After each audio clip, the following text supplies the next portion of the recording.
In our previous lecture, we talked about finite or differential equation constraints on functionals and how to handle those.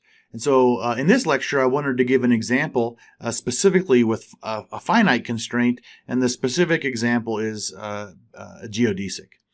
So we're gonna work through this. Let me set up the problem for you first. What we want to do is we're going to consider some smooth path through space defined as follows. We'll say that x is some function of t, y is some function of t, and z is some function of t. Okay, and let's go ahead and call that equation 1. So we've talked about this before. That defines a curve in space. If we want to define the distance that's traveled along that curve, it's given as follows. It'll be given by the functional that's I, which will be a function of x, y, and z, is going to be equal to the integral from t1 to t2 of x dot squared plus y dot squared plus z dot squared to the 1/2 dt. We'll call that equation 2. Okay. And this is, I believe this was a homework assignment for you guys to show that this is in fact the trajectory along a 3D path. In this case, we'll just remind you here that we'll say that where x dot is going to be equal to dx dt, where y dot is going to be equal to dy dt, and where z dot is, of course, dz dt. Okay, so far all we've said is this is the distance traveled along a curve. In general, when we're talking about geodesics, we're talking about optimizing some path. If we were just optimizing this path in space, then we would end up showing that the shortest distance between any 2 points is a straight line. We're going to do something a little bit more complicated than that. We want to consider the case where we constrain the curve to lie on a surface defined by some function that we'll call g. We'll say g of, let's say, x, y, and z is equal to 0. We'll call that equation 3. And I just want to remind you this is a function, right? So this is an example of finite constraint. It's not a functional constraint. It's a function constraint, okay? So now we can state the general geodesics problem as follows. We want to minimize the distance traveled, which is going to be given in equation 2, where we'll say that we begin at x of t1 equals x1. That's a 1. Where y of t1 equals y1. Where z of t1 is equal to z1. And similarly for t2, we'll say that x of t2 equals x2, y of t2 equals y2, and z of t2 equals z2. Okay, and we'll collectively call these equations 4. We're mostly just trying to define it carefully. So we want to minimize the distance traveled that we showed in equation 2, and here's our endpoints given in equation 4, and we want to have all of that subject to the constraint given in equation 3. Okay, so now what we want to do is, now I think we've defined the problem, now we can apply directly the method that we developed in the previous lecture for finite constraints. Okay, so how did we do that? Let's remind you. Okay, so we begin by forming the auxiliary function, right? And so remember that auxiliary function we called f star, right?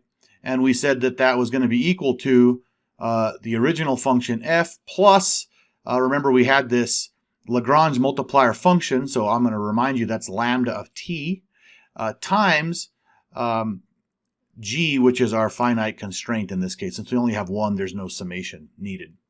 And so if we expand that out, that looks like x dot squared plus y dot squared plus z dot squared, right, to the 1/2, that's f, plus lambda of t times g of x, y, and z. We'll define g of x, y, and z for a special case in just a minute, but I'm going to develop the solution without having specified that first. Okay, so we'll go ahead, we'll call this equation 5.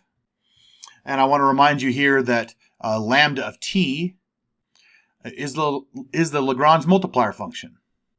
Okay?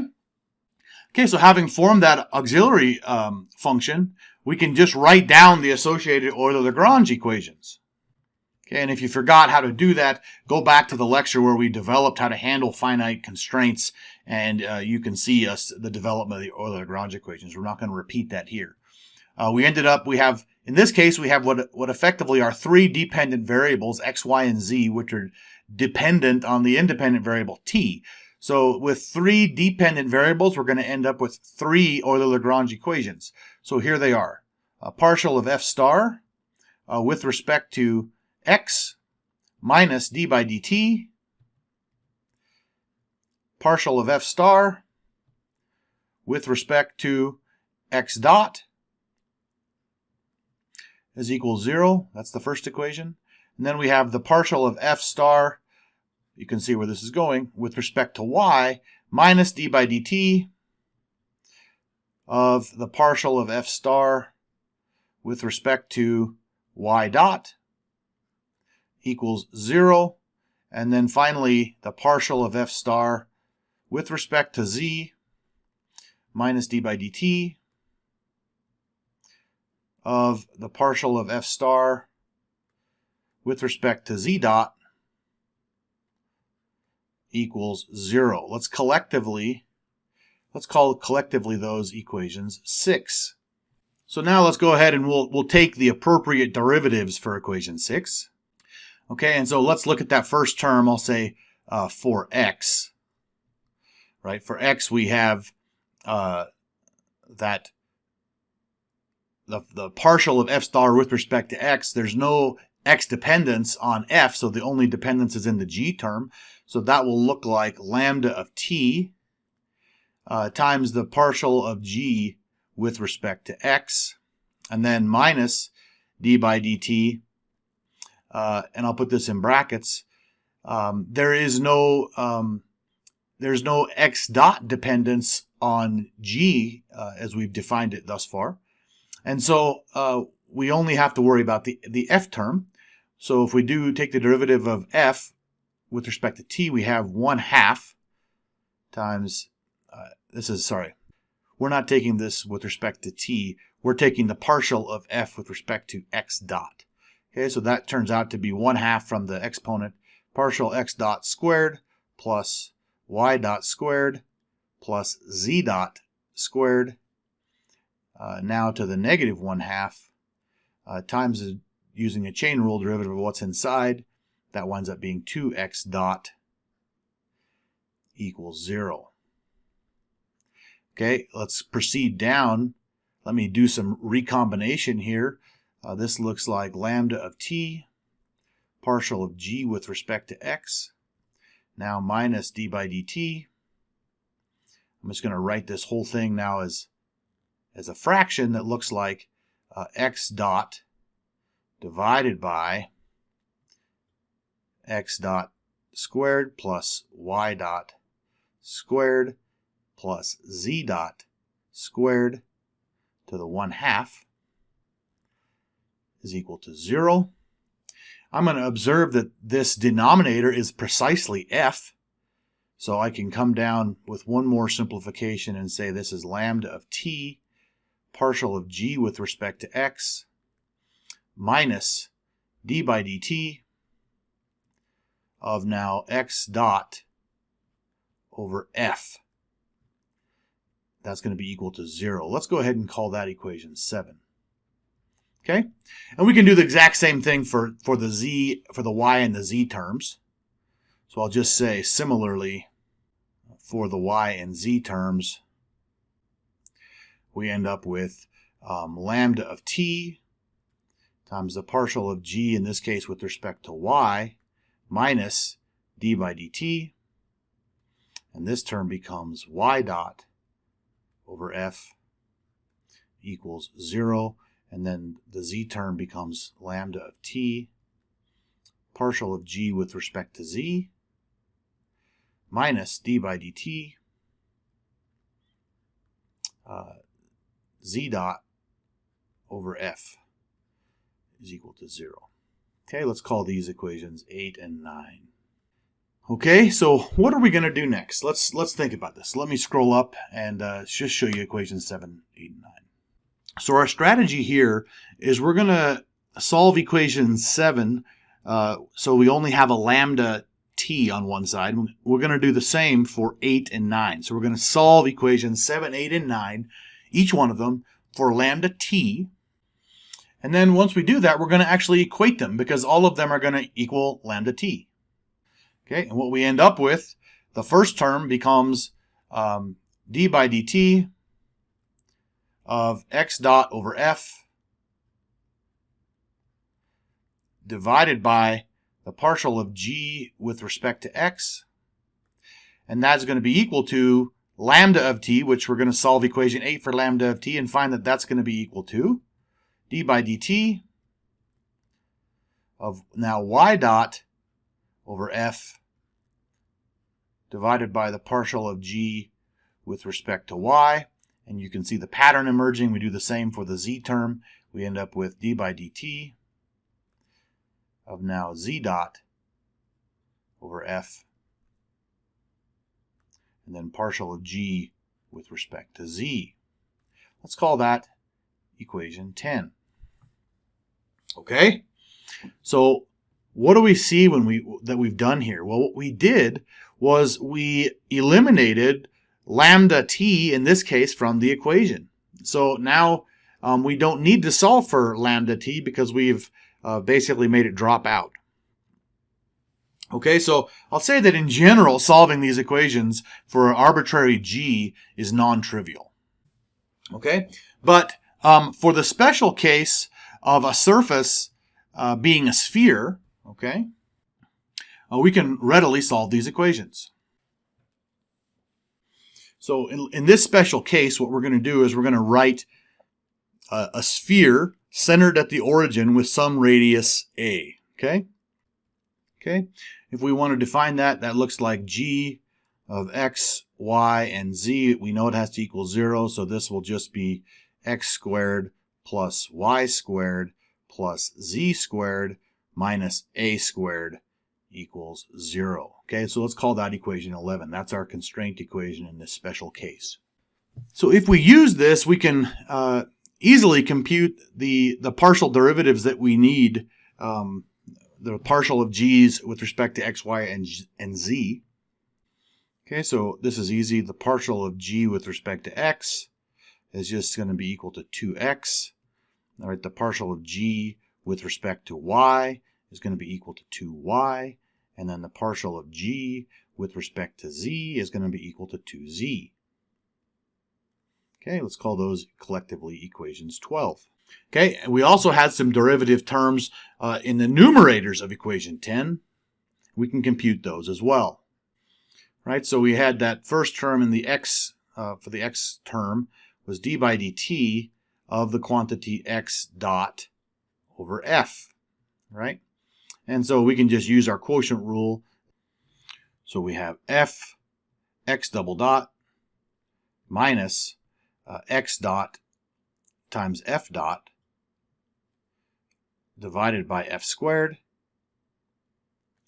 And then for the y term, we have d by dt of y dot over f is going to be equal to f times y double dot minus y dot times f dot divided by f squared. And then finally for the z term, we have d by dt of z dot over f is going to be equal to f times z double dot minus z dot times f dot all over f squared. And we're going to collectively call these equations 13. So now we're just going to substitute equations 12 and 13 into equation 10 to get the following. So that first x term will look like f x double dot minus x dot times f dot divided by, and now we have, we multiply that times the partial of g, so we have 2x times f squared. That's going to be equal to f y double dot minus y dot times f dot divided by now 2yf squared. And that's going to be equal to f z double dot minus z dot times f dot divided by 2z times f squared. Okay, and we're going to go ahead and call this equation 14. So what we're going to do is we're going to consider this first equality here. Okay, and we can see if I just take this x and y, make those equal, I multiply both sides by 2f squared. So I'll say after multiplying by 2x squared, or 2f squared rather. Okay, I end up with f x double dot minus x dot times f dot divided by x, and that's going to be equal to f y double dot minus y dot times f divided by y. Okay? I can go ahead and do a little massaging. What I want to do is I'm going to multiply by y and multiply by x, and then I'm going to be able to get the following. So this will become f x double dot y minus x dot y f. That's the left hand side. And I multiply the other side, it'll, when I multiply by x, it looks like equals f x y double dot minus x y dot f. Oops, and there should be a dot on that f. Let's make sure we don't forget that. And the same thing here. Don't want to forget our dots on the f. Okay? So let's call this equation 15. So now I just want to group the coefficients, so I have something as multiplied times f and something multiplied times f dot. So I'll just say grouping coefficients of f and f dot. Okay, so let's take f first. So f, I'll see that first term is x double dot y, and I'll have to bring the term from the other side, which will be minus x y double dot. And then I'll leave this f dot on the other side. And so I end up, I'll have to bring this term over, and that's going to now look like x dot y minus xy dot. And if I now group again, I'm gonna have a term on the right hand side that's f dot over f, which means that my left hand term looks like x double dot y minus xy double dot divided by x dot y minus xy dot. That's going to be equal to f dot over f.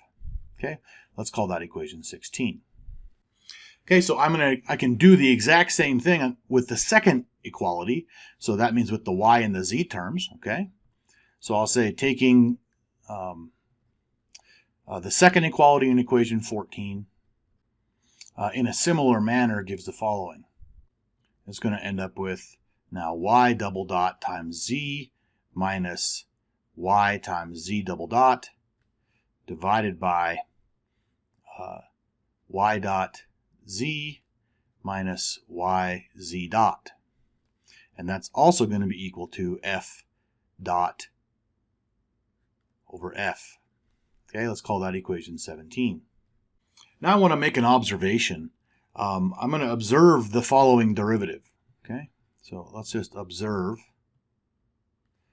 that if I take d by dt of the quantity y dot z minus yz dot, what do I get?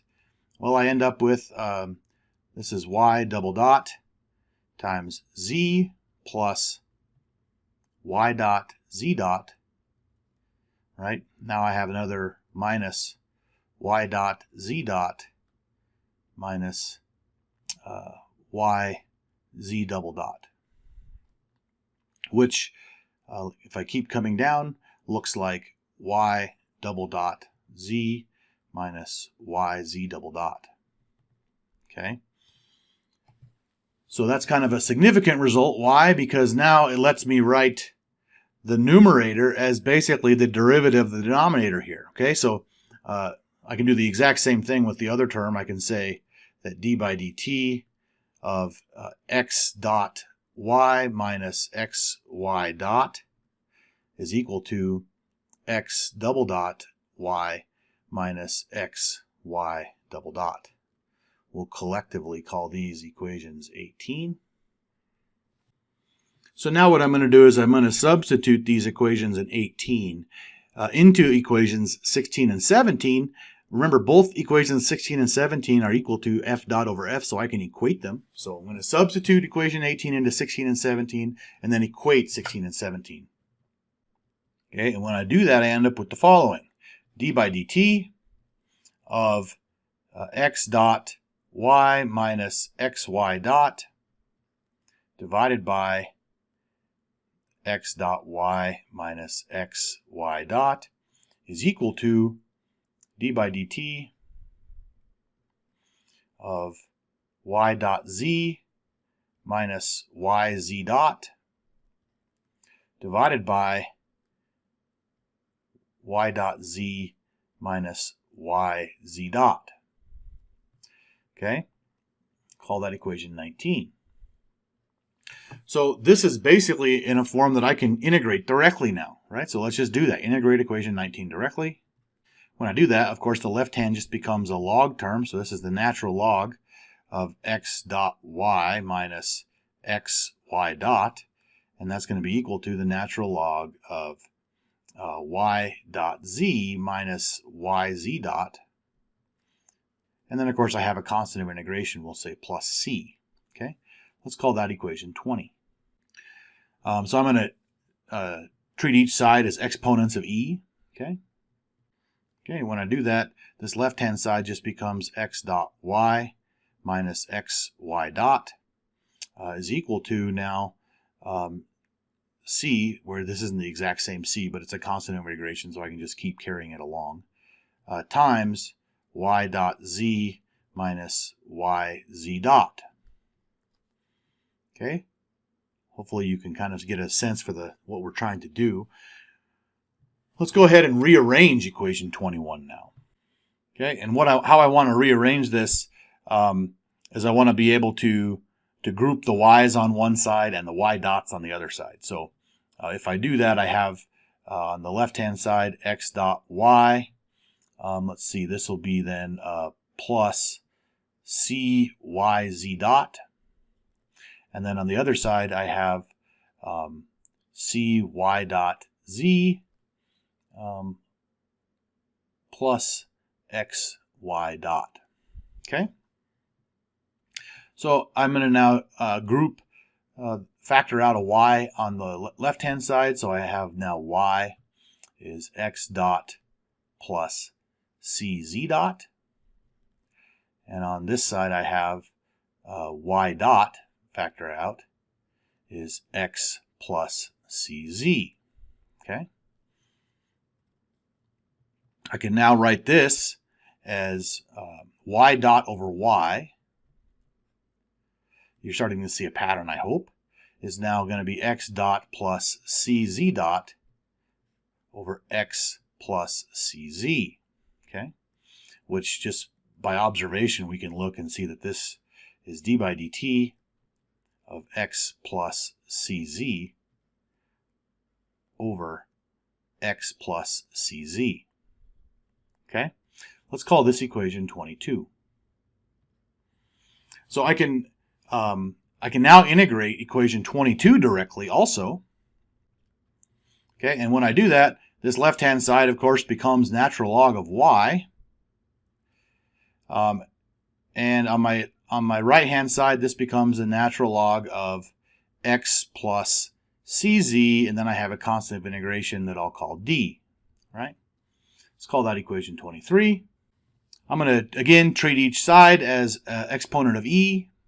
And when I do that, I end up with y is equal to d times the quantity x plus cz. We'll call this equation 24. And now I'm just going to rearrange equation 24, and I'm going to redefine the constants of integration. And when I do that, I end up with the equation that looks like c1 times x plus y plus c2 times z is equal to 0. Let's call this equation 25. And let's think about what equation 25 means. Right? This is the solution. We have two unknown constants. But equation 25, what does it describe? It describes a plane, and you can plug in x equals 0, y equals 0, z equals 0, and you see that that is satisfied, so the plane goes through the origin. So equation 25 describes a plane through the origin. Okay, and if we think about a plane through the origin, and a sphere now that's centered at the origin. So remember how we defined that equation G. G was a sphere centered at the origin with radius A. What you can see is that the intersection of that curve G and this plane is going to intersect on a great circle. So this plane through the origin, which will intersect the sphere, which is given by g of x, y, and z equals 0, on a great circle. And to also just note that this special result illustrates a general result in differential geometry. Okay, and the general result is that the principal normal to any point of a geodesic arc lies along the normal to the surface g of x, y, and z equals 0 at that point. Okay? That shouldn't be too surprising of a result for you. If you remember when we talked about the development of the Lagrange multiplier method, we actually proved this to be the case, that the normal to the arc and the gradient of the function at any given extreme value was orthogonal. It's a similar idea here. So that's just an example of how we can use the method that we talked about previously with finite equation constraints in conjunction with extremizing a functional.